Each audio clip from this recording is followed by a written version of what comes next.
Assalamualaikum warahmatullahi wabarakatuh. Shalom. Om Swastiastu. Perkenalkan, kita dari kelompok 7 akan mempresentasikan tentang chapter 3 yang berjudul Masalah Etika Bisnis yang Muncul. Sebelumnya, perkenalkan, nama saya Gusti Ai Putu Sri Dinda Maharani dengan NIM 120. Saya Lulu Mumtazma dengan NIM 121. Saya Regina Putri Prasetyanti dengan NIM 119. Saya Muntar Sudantro dengan NIM 118. Adapun materi yang akan kita bawakan itu yang pertama tentang memahami isu etis.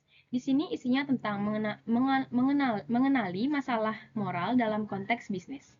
Yang kedua ada nilai-nilai fondasional. Isinya tentang mengidentifikasikan prinsip-prinsip etika dasar. Yang ketiga mengidentifikasikan nilai etis. Isinya tentang menerapkan nilai-nilai ini dalam kasus nyata. Yang keempat mengerti dilema etika, yang berisi tentang menjelajahi situs tanpa solusi yang jelas. Yang pertama akan dibawakan oleh saya, Dinda Maharani, tentang apa sih itu isu etis. Isu etis dalam bisnis muncul ketika keputusan atau tindakan memicu kekhawatiran tentang apakah suatu itu benar atau salah. Nah, ini biasanya mendorong perdebatan tentang apa yang dianggap etis atau tidak etis oleh suatu perusahaan.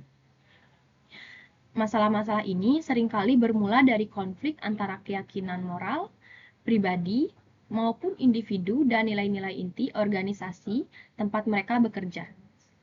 Institusi masyarakat juga memberikan prinsip dasar yang memengaruhi individu dan organisasi. Lingkungan bisnis penuh dengan potensi konflik etika, di mana tujuan organisasi bisa bertabrakan dengan etika pribadi, karyawan, atau kebutuhan konsumen produk yang aman. Lalu ada contoh nyata dari isu etis. Itu ada salah satu contoh dari kasus Caterpillar menjadi contoh nyata isu etis yang kompleks. Perusahaan ini menutup pabriknya di Kanada dan memindahkan produknya ke Amerika Serikat. Ini menyebabkan hilangnya 450 pekerja di Kanada. Meskipun keputusan ini menguntungkan pekerja Amerika Serikat yang membutuhkan pekerjaan, banyak pihak menganggap tindakan Caterpillar ini tidak etis. Kenapa?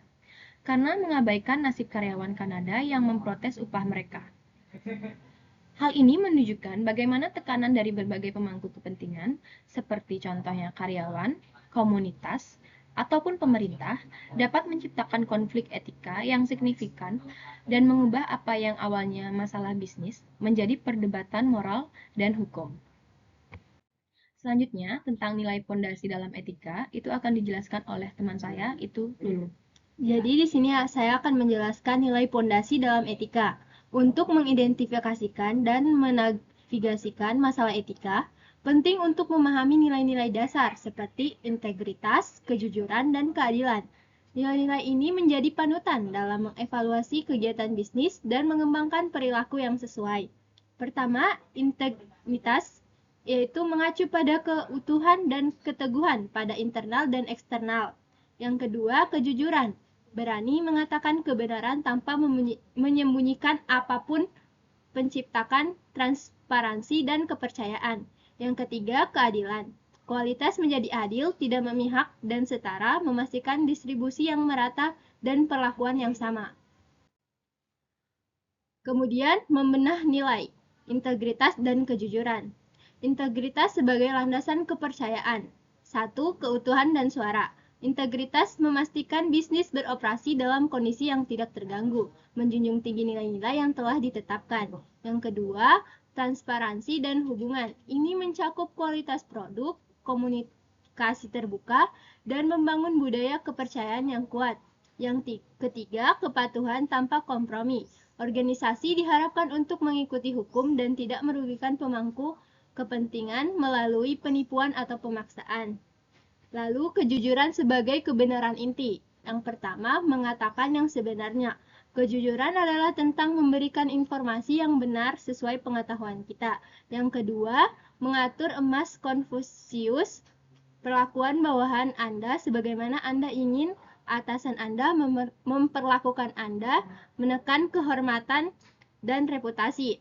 Yang ketiga, melampaui permainan bisnis, menghindari mentalitas bahwa bisnis adalah permainan di mana etika biasa tidak berlaku. Baik, yang selanjutnya yaitu identifikasi nilai etis dalam kasus. Kasus Daniel dan Uber Bakon mengilustrasikan kompleksitas mengidentifikasikan nilai etis. Daniel dihadapkan pada konflik kejujuran dalam periklanan. Miss Guinness, Andrew Celebrity, adalah seorang vegetarian, meskipun dia menyatakan bahwa dia telah menjadi penggemar Uber Bakon sejak kecil dan menganggapnya sebagai produk terbaik. Dia mengaku berhenti mengonsumsi daging karena masalah kesehatan.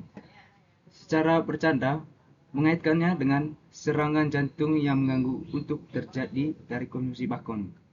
Presiden Yolo menganggap ini tidak masalah selama Miss Guinness pernah mengonsumsi produk tersebut dan menganggapnya baik. Studi kasus konflik kepentingan dan kejujuran. Overi versus kejujuran. Berpendapat bahwa iklan terkadang perlu memutar pesan untuk menjual. Pengalaman, apakah ini berarti dan harus menggunakan bufferi atau bahkan kebohongan?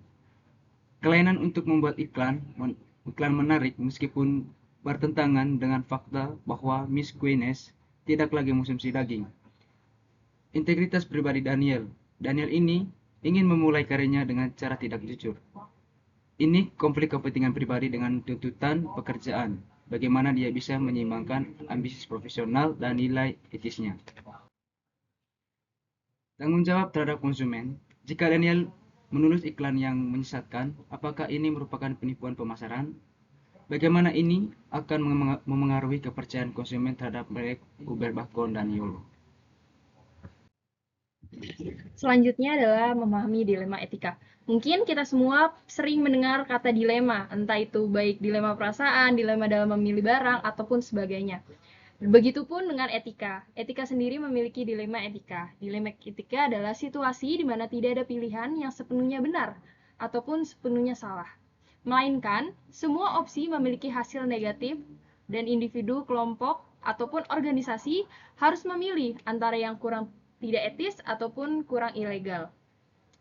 Nah, adapun karakteristik dari dilema etika. Ada apa aja sih? Karakteristiknya tidak ada jawaban mudah, berbeda dengan masalah etis yang memiliki solusi jelas. Jika dilema ya tidak, karena kita tidak bisa memilih antara yang baik ataupun benar karena cukup ambigu. Konflik nilai melibatkan pertarungan antara dua atau lebih nilai moral yang sama-sama pentingnya. Konsekuensi negatif, setiap pilihan akan menghasilkan kerugian atau dampak yang tidak diinginkan. Dalam kasus Daniel, jika dia harus memilih antara menulis iklan yang tidak sepenuhnya jujur atau mengorbankan integritas pribadi dan kejujuran pemasaran, atau menolak perintah atasan dengan mengorbankan karirnya, itu akan menjadi dilema etika untuk Daniel. Nah, lanjut ada kesimpulan dan tantangan. Membangun budaya etis yang berkelanjutan membutuhkan kesadaran, pemahaman, dan juga komitmen terhadap nilai-nilai inti. 100% kejujuran dan integritas adalah landasan untuk setiap keputusan bisnis yang bertanggung jawab.